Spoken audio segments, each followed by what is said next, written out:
Salut les amis, j'espère que vous allez bien. Aujourd'hui, j'aimerais tout simplement porter une petite histoire, une histoire franchement qui m'a aussi marqué, pour façon de dire aussi aux uns ainsi qu'aux autres à quel point c'est vraiment possible de toujours réussir dans la vie, vous savez. Alors, il s'agissait tout simplement d'un petit, malheureusement, qui est né et qui a été séparé de sa famille. Ça a été très dur parce que justement, ses parents n'avaient pas vraiment de quoi s'occuper. Et ils étaient aussi très jeunes quand il avait eu, donc bah voilà, ils étaient partis, on pouvait l'appeler, c'était un enfant qui était vraiment indésireux aussi, il y avait tout ça, donc il était tout seul, et il réfléchissait, il n'avait pas du tout d'option, il n'avait pas, franchement, il savait vraiment pas du tout quoi faire. Et voilà qu'un jour, il a décidé de marcher comme ça dans les rues, et il passait comme ça, et il était obligé de mendier pour pouvoir franchement s'en sortir, parce c'était un enfant, on va dire, qui a grandi dans la rue, vous voyez, et voilà, c'était un enfant qui était dépourvu de tout soutien, et il n'avait aucune accommodation, on va dire, familiale, aucune accommodation non plus, il était tout seul, et c'était vraiment hyper dur pour lui en tout cas. Face à l'hiver, vous savez bien, hein, il était tout seul face à l'hiver, il fallait vraiment se débrouiller, et voilà. Et puis bah voilà, un jour, ce dernier, qui a vu un monsieur passer avec sa voiture, il a approché le monsieur, il lui dit bah, oui, bonjour monsieur, et le monsieur lui dit oui, bah, qu'est-ce que je peux faire pour toi, et tout de suite il dit au monsieur franchement j'ai fort envie de devenir comme vous, et le monsieur le regarde, le monsieur voit les vêtements dans lesquels le petit était et tout ça, il lui dit bah écoute toi, arrête un peu avec comment tu veux devenir comme moi, c'est quoi ça, et tu es en train de perdre du temps, regarde-moi, c'est quoi ce délire, allez dégage là, j'ai pas envie de te voir encore, je veux plus revoir ta face, hein. Dégage sinon j'appelle la police. Et le petit, pris de peur, tout de suite a donc pris la décision de partir. Et à chaque fois, il revenait toujours vers le monsieur, regardait la voiture, et toujours, le monsieur, toujours qu'il voyait, mais bon, pas du tout aucune considération, on va dire. Le mec, tout de suite, il prend sa caisse, il est parti, et le mec, le petit, était toujours là derrière, en train de réfléchir à quoi faire, etc. C'était hyper dur. Et voilà qu'un jour, les deux, bah voilà, on va dire, un signe du champ ou une nuit du sort, ils se sont rencontrés au final, ils ont commencé à échanger tous les deux autour d'une table.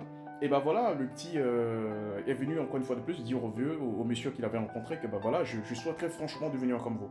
Et le monsieur a regardé le petit et lui a dit, écoute, j'ai vraiment pris la peine aujourd'hui de t'appeler, m'asseoir avec toi. C'est pas parce que tu es super important ou voilà, je n'ai rien à foutre de ta vie, tu vois ce que je veux dire. Mais le truc, c'est parce que je t'ai vu tellement insister. Parce que à chaque fois, quand je passe là, je te vois. Et quand tu me vois, tu viens toujours vers ma voiture, toujours en train de te poser la question, toujours en train de me dire que tu as vraiment fort envie de venir comme moi. Et j'étais vraiment surpris. Et là, aujourd'hui, je pense que, franchement, je vais te poser maintenant les bonnes questions. Et puis bon, bah voilà, ensemble, on verra. On verra bien de quoi sera fait demain. Dis-moi ce que tu fais dans la vie, où est-ce que tu habites, tes parents, qu'est-ce qui se passe, pourquoi tu es dans la rue, etc.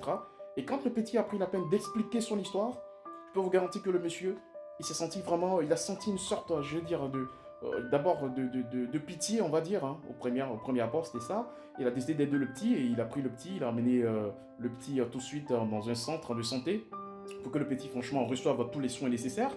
Et il a commencé petit à petit à inscrire l'enfant, à montrer petit à petit certaines astuces à l'enfant. Et il a commencé à présenter l'enfant comme lui-même, son propre enfant. Il a fait rentrer l'enfant dans sa maison, dans son petit chez lui. Et petit à petit, l'enfant aussi a commencé à gagner le cœur de ce monsieur. Il s'est très bien comporté. Et voilà, il a décidé de financer ce petit. Et ce petit, franchement, a pu se réaliser. Ce que j'aimerais ici ressortir comme leçon de vie, c'est tout simplement la persévérance. Et surtout l'insistance. Chers frères, chères sœurs, vous avez peut-être décidé de développer un truc, vous vous rendez compte que ça ne marche toujours pas. Pas la peine de baisser les bras, il faut toujours insister. Vous avez vu quelqu'un, vous savez que cette personne est censée vous aider, capable de vous aider, et vous restez comme ça en train de dire à la personne, bah écoutez, je suis parti une fois, le mec m'a dit, bah écoute, j'ai pas besoin de vous voir, dégagez de chez moi, et tout de suite vous rentrez chez vous. C'est ça ce que vous voulez faire?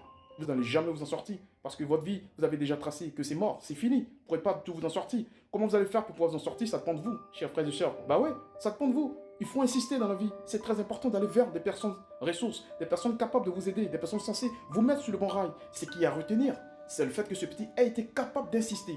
Alors, chers amis, insistez toujours. Quel que soit ce que vous faites, insistez toujours. Ne vous dites pas c'est fini. Ce n'est jamais fini tant que vous ne l'avez pas décidé. Tel est mon message pour toi qui me suis aujourd'hui.